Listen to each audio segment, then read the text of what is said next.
Today I'm going to show you how to add depth and emphasis by highlighting characters.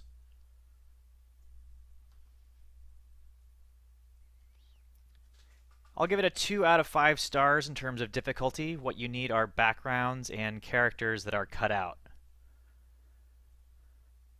First thing I want to do is just show you what the effect would look like. So here you have a standard scene with a background and a few characters in it. And to apply the effect, you might make the background black and white. If you wanted to step it up and do a little bit more, you could also highlight a single character by making those other two characters black and white. So you could rotate through like that. Let me show you another effect. This is the blur, so I could blur the background, and then I could blur two of the characters so that Anthony here is highlighted. Same thing, rotate to the middle, rotate one over. Here's how you could do something similar with a line art background. I would still just use a gray out for the two characters, but that adds an interesting effect. So again, I can rotate through. Alright, now let's get in there and I'll show you how to do this within PowerPoint.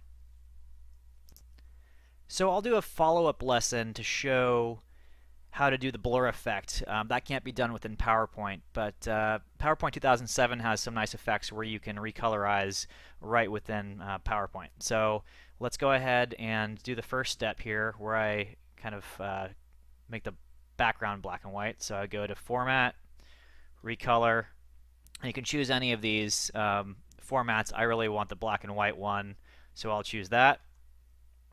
And really I'm doing the same thing for the images as well. These are all 4 separate images. So if I want to highlight the guy in the middle, I go to here, I recolor, go to light, and I do that again. And if you're using a PC, you can just hit F4. It'll repeat the last function that you did.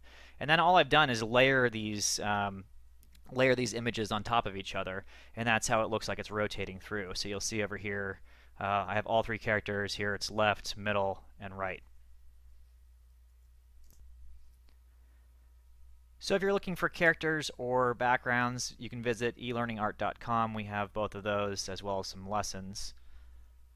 And I hope you enjoyed that lesson. I will be creating several more over the next few weeks. Thanks for your time.